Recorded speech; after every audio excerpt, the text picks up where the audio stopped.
que as pessoas perdem a noção. Perde mesmo. 1 milhão de segundos são 12 dias. Sabe quanto que é 1 bilhão de segundos?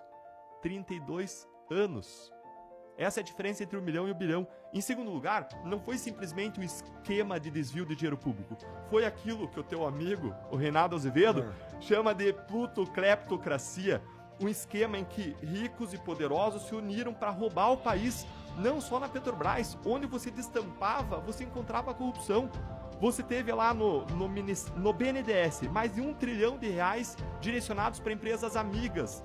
Desse valor, só para a JBS, por conta de financiamentos fraudulentos, apontados como fraudulentos pelo Ministério Público, o Ministério Público pediu ressarcimento de R$21 bilhões.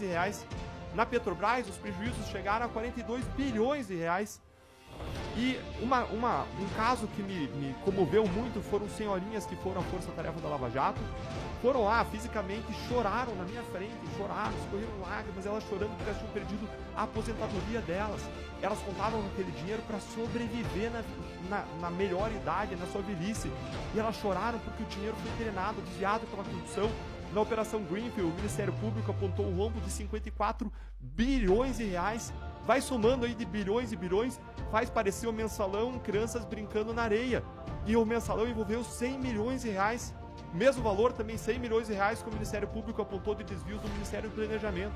Então a gente está falando de desvios de centenas e centenas de milhões, de dezenas e dezenas de bilhões de reais, o que indicava uma união da classe política com os grandes conglomerados, bancos envolvidos no Mensalão com financiamentos fraudulentos, conglomerados e bancos. Você tinha as grandes empreiteiras, você tinha a JBS, essa política de campeões nacionais que o Sérgio chamou de capitalismo de compadrio.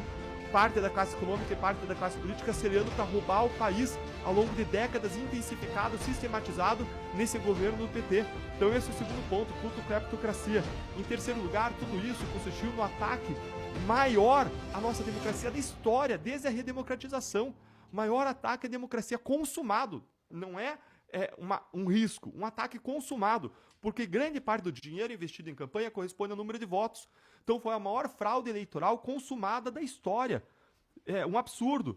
Em quarto lugar, a eleição do Lula significa um baita mau exemplo para os meus filhos. Vai passar a mensagem de que roube, mas roube muito, que se o teu governo rouba muito, você vai virar presidente do Brasil. Eu não quero essa mensagem para os meus filhos. Em quinto lugar, existe a cultura no PT, que vocês reconheceram como equivocada aqui, de bandidolatria. Uma cultura de passar a mão na cabeça do criminoso, tratando ele como vítima, e culpar o policial que vira praticamente um criminoso.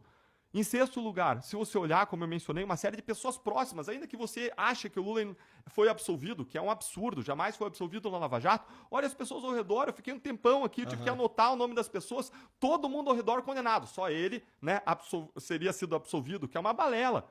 Em sétimo lugar, como o Moro colocou, vai ser um desastre para a economia. Ele já falou que vai furar teto de gastos. O que isso significa para você que está nos assistindo? Furar teto de gastos significa você sistematicamente, mês a mês, você gastar mais do que ganha. O que vai acontecer? No começo você vai precisar de empréstimo bancário. Ou eles vão imprimir dinheiro, vai gerar inflação, ou vai aumentar juros por conta da dívida pública que aumenta, gerando toda uma pressão sobre o setor produtivo. É claro que não vai dar certo. É como você se afundar em dívida com o banco, até um ponto que você tem que prestar com a agiota o dinheiro e você vai de mal a pior. É crise lá na frente, não tem dúvida. E em oitavo lugar, tem uma série de pautas conservadoras que eu defendo e em relação às quais o Lula se opõe. Ele defendeu o aborto textualmente, não é conversa, vá lá, Guga, vídeo Lula defendendo aborto. Esse ano, no começo desse ano, ele defendeu textualmente aborto no vídeo. Ele defende o desarmamento, defende que as pessoas possam ter liberdade para ter uma arma na sua casa.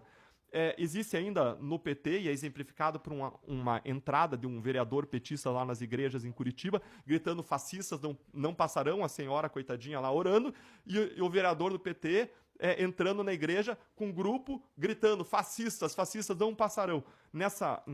Em uma parte da esquerda existe um preconceito religioso arraigado quando eu defendo o contrário, um Estado laico, como existe colaborativo, como existe no Brasil, com respeito às diferentes religiões. Então tem uma série de pautas do PT em relação às quais eu me oponho, por isso eu acredito que a pior coisa que pode acontecer para o Brasil é de devolver Lula e o PT para a cena do crime.